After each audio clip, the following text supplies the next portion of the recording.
également. Nicolas Sansu pour le groupe GDR.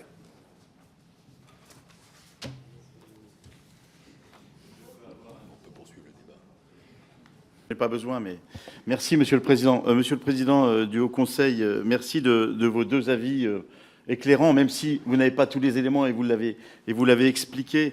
Je ne reviendrai pas sur ce qu'ont dit mes collègues des quatre groupes du Nouveau Front Populaire sur la question du désarmement fiscal organisé, qui a été un choix à partir de 2017 et qui a conduit aussi à cette situation.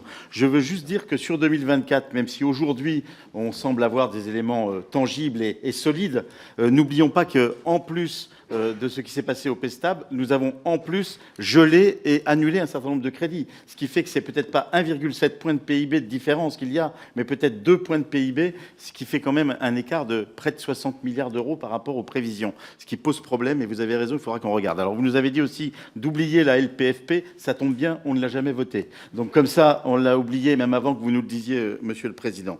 Juste 5 petites remarques. D'abord, quels seraient, à votre avis, les effets récessifs d'une baisse des dépenses publiques trop importante? Alors, parce que ça en a, et on le sait. Le deuxième point, pensez-vous qu'un ONDAM à 2,8 est atteignable eu égard au vieillissement de notre population et aux attentes des Français en matière de santé et d'accès aux soins? Le troisième point, sur le budget de l'État, il y a un certain nombre de recettes qui sont attendues, et je pense notamment à la surtaxe IS sur les très grandes entreprises. Pensez-vous que 8 milliards sont atteignables dans le cadre qui est fixé par l'article 11 du projet de loi de finances?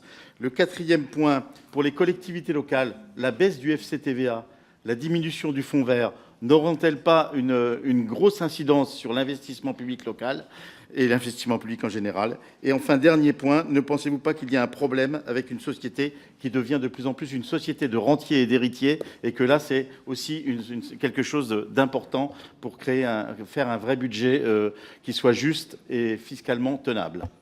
Monsieur le Président. Pardon de vous avoir coupé le micro, mais vous avez un tel organe, monsieur le député Sansu, que, en effet, vous n'en auriez pas eu besoin. Pour le reste, il y a des questions auxquelles j'ai en fait déjà répondu, je crois, sur l'effet récessif.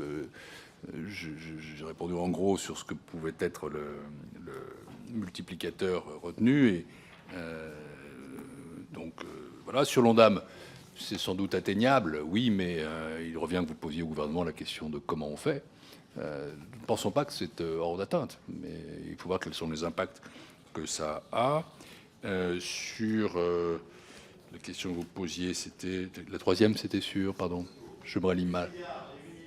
Oui, j'ai estimé que c'était à peu près crédible, tout à l'heure, aussi atteignable. Sur le FCTVA et sur les mesures collectivités locales, donc sur les surgrandes entreprises, oui, c'est crédible, les 8 milliards.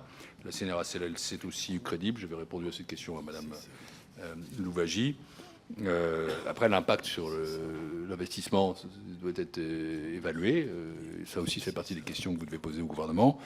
Enfin, sur les sociétés d'héritiers, etc., je fus des vôtres, je ne le suis plus. Parfois, je le regrette, mais ce n'est pas à moi de répondre à cette question comme président du HCFP.